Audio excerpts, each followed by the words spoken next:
Hello welcome back to my channel स्वाक्स kitchen. आंबर season जेहेतु चली तो मु आज आपण मानक पई गोटे बहुत बढ़िया आंबर रेसिपी नहीं आछि। आपण माने तो मोर थंबनेल जानि सारथिबे आज रेसिपी कौन। तो इटा गोटे एमती रेसिपी जोटा कि आपण माने 10 मिनट भितर बनै पारिबे घरे बहुत कम जिंस रे एवं कम समय भितर फटाफट बनी की रेडी हे जिवो। तो आज रेसिपी होची मैंगो संदेश बा आपण याको मैजिक मैंगो भी कहि परिबे।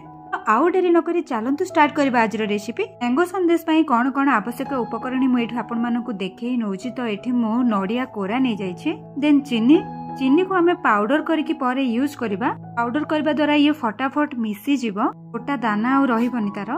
देन हमें एठी मिल्क पाउडर टिके यूज करबा। देखंतु मु एठी मिल्क पाउडर नै जाईछि।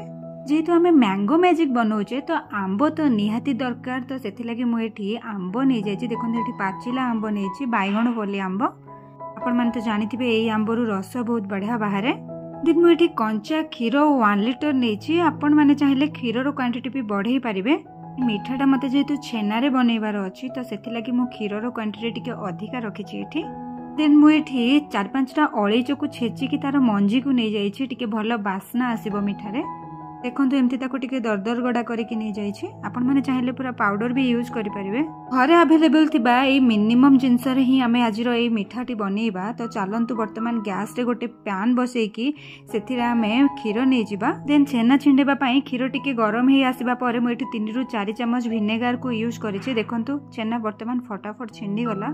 मान पाखे भिनेगार जदि अवेलेबल नथिबो ताहले लेंबू को यूज करके भी छेना छिंडे पारिबे। तो बर्तमान आम गोटे छणा उपरे गोटे सफा कपड़ा रखिकी से छेना सब को छाणी नबा। एवं छेना उपरे आम आउ टिके नॉर्मल ठंडा पानी पकई नबा। जेहेतु भिनेगार खट्टा थाए छेना को एमती टिके पानी रे न धोइले खट्टा खट्टा लागिबो। बर्तमान आम ए कपड़ा को टिके टाइट रे बांधी नबा एवं ताकू 10 ରୁ 15 मिनट टिके छाड़ी नबा। जद्वारा एक्स्ट्रा पानी सब छेना रू ड्रेन आउट हो जिवो। सेपटू छेना रू पानी छाड़ीबा भितरे चलंतु बर्तमान आम एठी आंबर जूस गोटे बनै नबा। तो एठी मु गोटे बड़ आंब को नहीं जाइछि एवं ताकू एमती छोट छोट कट दे दीछि। द्वारा आंब सब को छुरी साहाय्य काढ़ा को आमको टिके इजी हम। आम आंब जूस रे टिके कंडेन्स्ड मिल्क को यूज करबा।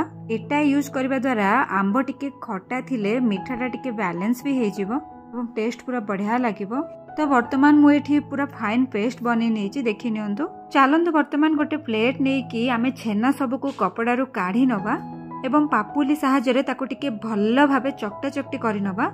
जेमती आपण माने रसगोल्ला किंबा रसमलाई बनेला बेले चकटंती सेमती ही चकटिबे। देखंतु तार कंसिस्टेंसी एतिकी ही रहबा दरकार। छेना एठी हमर चकटी की रेडी हे जाइछि। बनै रखिथिबा आंबर पेस्ट को आमे एठी 2 चामच पकेई नबा। तापर मु एठी 2 चामच चीनी रो पाउडर को यूज करिछि। देन 1 ରୁ 1.5 चामच मिल्क पाउडर नै जिबा।